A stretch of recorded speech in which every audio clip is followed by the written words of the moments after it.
Good evening, my dear friends. Hello, very warm welcome. It is my absolute pleasure and honor to present to you a very beautiful book of poems, also containing a short novella. The title of the novel or novella is Glimpses of Life at the Platform, and you can see what a beautiful cover page it has. And Lyric Bloom is a title for the rest of the book, which is a collection, a beautiful bouquet of poems. I'm just coming from the book launch of this book. It was a beautiful event attended by vice chancellors and retired professors and a lot of other people, eminent bankers and doctors and poets and vagabonds like me. And even I got the opportunity to speak, but I am left with a lot to say, and I thought that why not put it together in a video and share it with everybody, you all, my dear friends.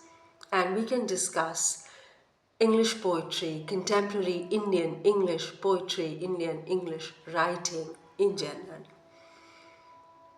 And the beautiful gift that the poet, the author of this book, Dr. Professor Deobrat Akela has. Indeed, he has a gift. I would say that.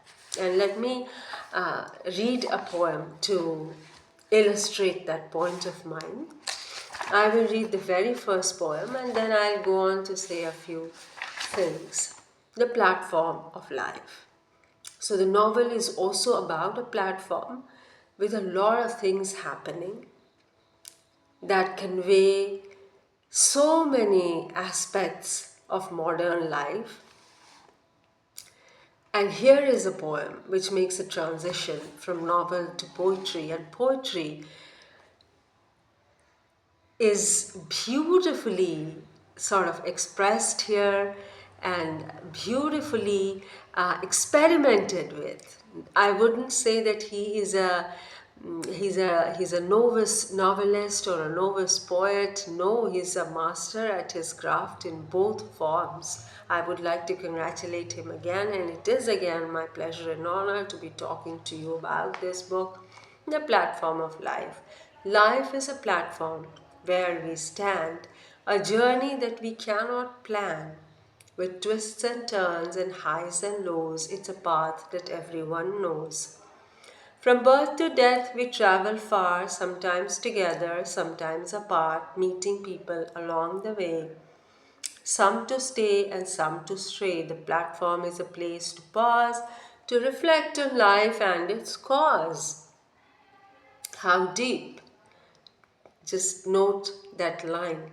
To cherish moments big and small and to answer life's beckoning call. So let us stand with grace and might, embracing both the day and night. For life's a journey, a wondrous ride, and the platform of life is our guide. So you can see the lyrical beauty of these poems in a world at a time when so much of our writing, so many of our poetry, so many of our poets have broken free from the lyrical verse and are writing in free verse. Mr. Deobrat Akela is not practicing it, but it's coming to him in a very genuine and spontaneous manner, is what these poems are demonstrating, one after the other. I'll also read some more to you. But before that, let me say that he's a senior poet. He has a vision. He has a deep vision of life. He has experience. And those things are reflected in his poetry. So here is the next poem. It's called Blooming Life. Just like flowers in the spring, our lives can bloom and brightly sing. With joy and love and endless cheer, life becomes a garden dear. So there's not a gloomy picturization of even a problematic scenario that the poet sees in front of him. And the coming poems demonstrate that problematic scenario. There is noise, there is commotion, there are too many vehicles. The poet is dealing with a cutting down of trees with a violence embedded in an upcoming political culture that the poet doesn't know how to respond to. And I think that he finds a way in his poetry to deal with such things. I think this is what poetry is doing today. All contemporary poetry is dealing with the problems of our times, you know. All contemporary poetry is focused and is looking at these sorts of things that we experience in our everyday lives, that we deal with in our everyday lives, from rainfall to drought to floods to traffic jams. And here the next poem is called Noise. There are so many things dealt with here. The last one of the last poems is called The Minister, and the poet takes the liberty of saying that he's the spoon of the chief minister. That's the temper, that's the political temper, and that's the political prowess and might of this poet, that he's really challenging the ministerial corruption that he can see in front of him. So, without launching into sort of a tirade or an attack against any um, political establishment or establishment in general. Poetry is great if it still critiques the system, the establishment, the structure that's repressing people, that is forcing a poet to talk about these things because he cannot look beyond, because he feels responsible towards humanity. He talks about secularism, he talks about God and where to find him, and he says that God is found in the most pitiable cry of a goat or a hen. So before you butcher it for your grand dinner, think. I too am a non vegetarian, and I often wrestle with this. But then I think there is a food chain. I have just posted a poem, and it has been included in an upcoming magazine, in an upcoming issue of a prestigious magazine which deals with this question of vegetarianism and so on. So these are things that we discuss. Now, I really try to respect human life. I try to respect and I love animals. And yes, I firmly believe that, there shouldn't be any sort of violence perpetrated on animals in general. I have given shelter to stray dogs. But this is a very powerful line. But it is not to be just heard in the cry of the goat and the hen that's being butchered, but also in the cry of the cow that's roaming around, like, there's no one to care for it, and there is so much politics being played in its name, and God knows what else is happening. So the poet goes on talking about things like kindness and empathy and all the many words that can be uh, compiled under and put together under the word humanity, kindness, love, light, making the world a beautiful sight. So let us bloom and let us grow. There's a very beautiful flower poem called Stay. I thought of talking about this and then I completely forgot. Oh dear flower, don't wither away, but stay, stay, stay till my beloved comes. Implores the poet. It's a very beautiful poem and I wanted to read it. Oh flower, stay, stay, stay till the day draws its curtain. Stay till my beloved comes to me. Stay till the moon is set. Stay till the whirlwind is gone. Stay till the whirlwind is gone and makes me upset. Stay till she comes and twists my ear, speaks to me her lovely fears. Even those fears are lovely. I'm so afraid, oh my dear, someday I might just lose you. I might just make you angry. These are the beautiful fears of love. The poets also have, it's a beautiful poem that just goes on. talking to the flower, please stay, I pray. Don't go to come another day, I'm eager for your lovely fray.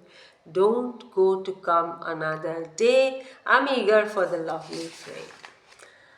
And having said this to the flower, the poet talks about love and says that the word love has four words, and for each word he has a beautiful, for each of the alphabet that makes the word, each of the alphabets that make the word, he has a beautiful meaning attributed, an expression in itself, and I would read that to you.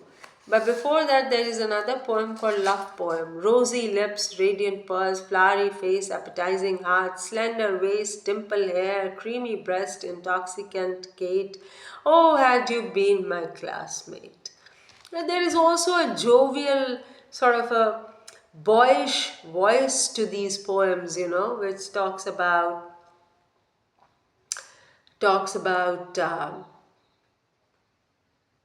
love, and not just love, but romance, and that naughtiness and that whatnot, that comes in the expression of love and in the celebration of love. So these are not just expressions of love, but celebrations of love, and I can really, really go on.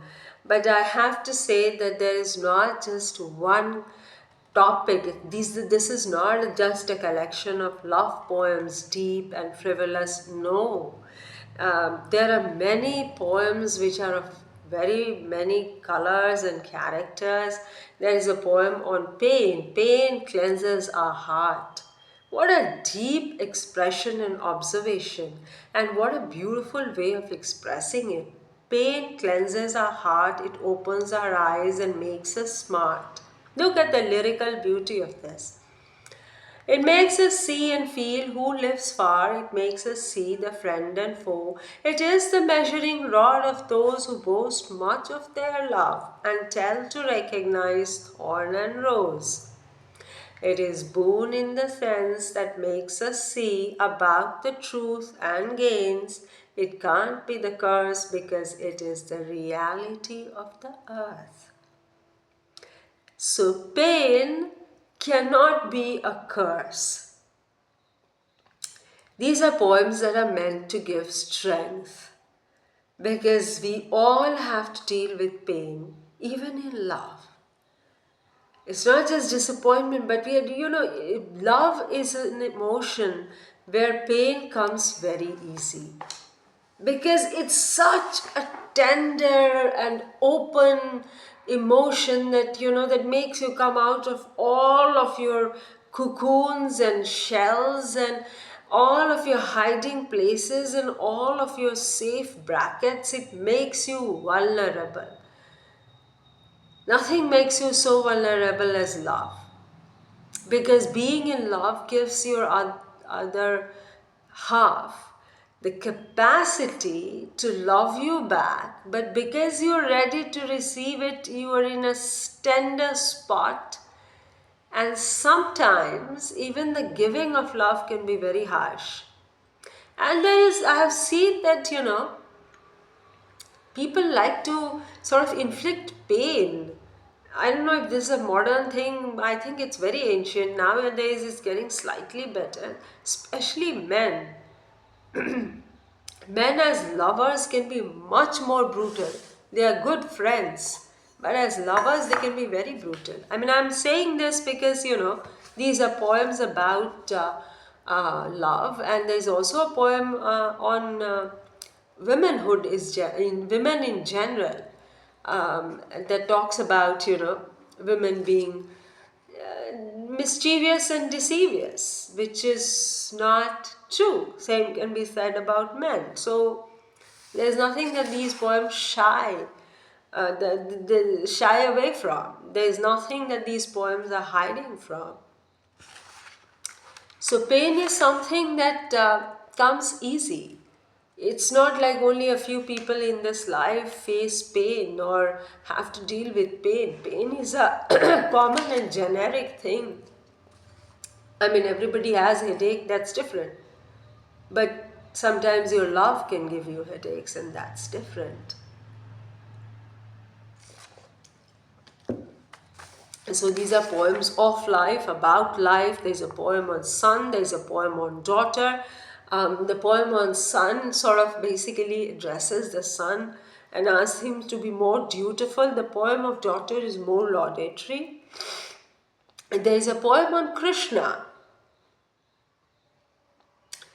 There's a poem on Krishna which is very sort of laudatory, and it's a believer's poem. Really, thou art a devoted soul, thou art the coo of a cuckoo, thou art the first ray of the rising sun. I pay you day and night to come. You emit the tranquility of the lovely moon, you heal up the wounded soul. Imagination is in thy eyes, fragrance dances in thy heart. So, this is a devotee. In many ways and forms, a poet is always a devotee, but here is the poem on love. It's made up of 4 letters. The first letter L stands for the lake of tears, a place where pain and joy intertwine, where hearts are bared and souls align. The second letter O stands for the ocean of sorrow, and so on and so forth. The V stands for the valley of death. So love has many traps and trials, and the poet emerges victorious. And may these poems emerge victorious in the test of time. I wish them the very best. There is a poem on death, and somebody today was talking of John Donne and his concept of beating death. But the poet here, our poet today, is not imitating John Donne, or that if John Donne has also written on death doesn't mean that contemporary poets will not write about it. They will. And they will talk to death in a similar sort of a voice, and they will say that, I defy you and I will survive you. My words will last longer, you know. And there is a poem on the explorer of truth. I saw a man making a frantic search of God. He was talking to the birds, the leaves, the branches, the petals of the flowers, the fern, and the sod. He was a queer fish. The people gazed at him. They always talked about that man. He did not appear common. He was called insane, you know, so on and so forth. He behaved as if an explorer of truth, trying to know the facts hidden beneath. Why the men are so busy, their stay short-lived, they're useless, so crazy. And this is the poem that I was thinking of. Tension. Tension, tension, tension. Oh, what is this life, Everybody's got it. And this is a poem that I want to talk about because, everybody talked about such things. And I want to start with this because I want to say that we are living in a time where everybody has tension in this great war of haves and have-nots, where the bank uses this phrase like crazy, and God knows what other institution, which other branch of the government also uses it, what have you. Was a sort of a takia kalam of a classmate way back in sunny Buffalo. And I've had to fight a very big war over having and not having.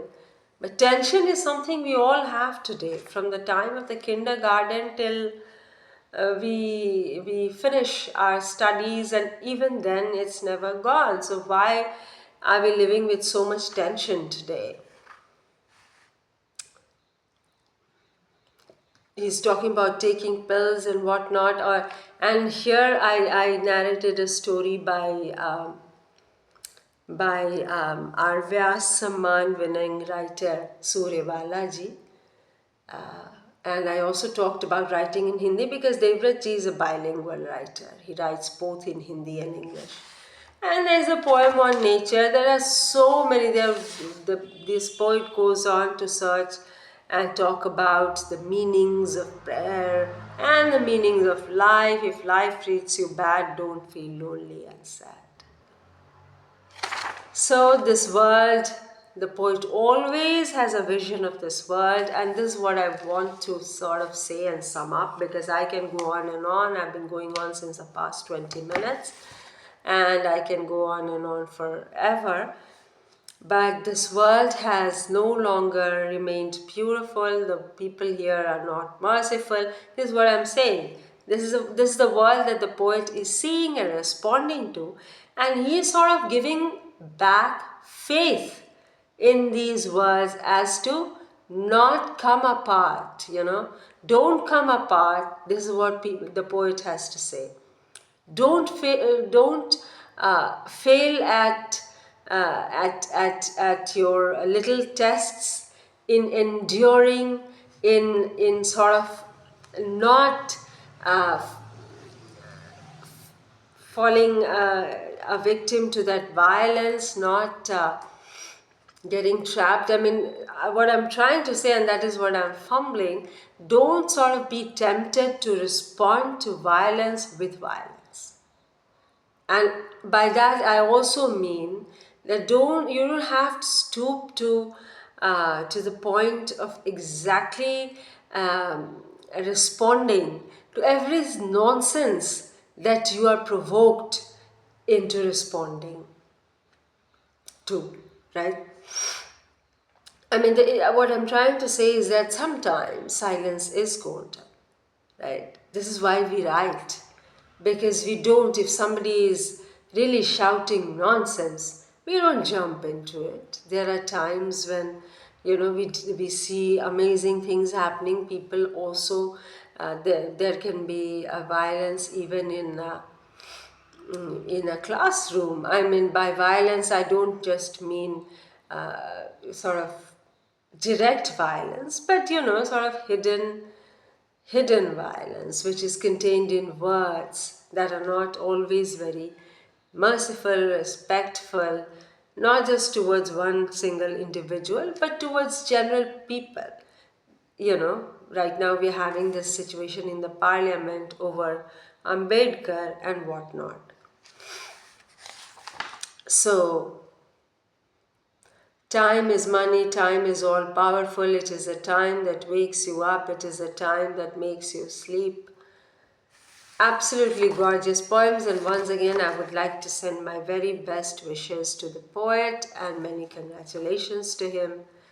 Thank you. And I was very honored to have been there at the event, to have been given the opportunity to speak, and we were all sort of also honored with these mementos. This memento talks about, it has engraved on it the title of the book, Glimpses of Life at the Platform, and Lyric Bloom.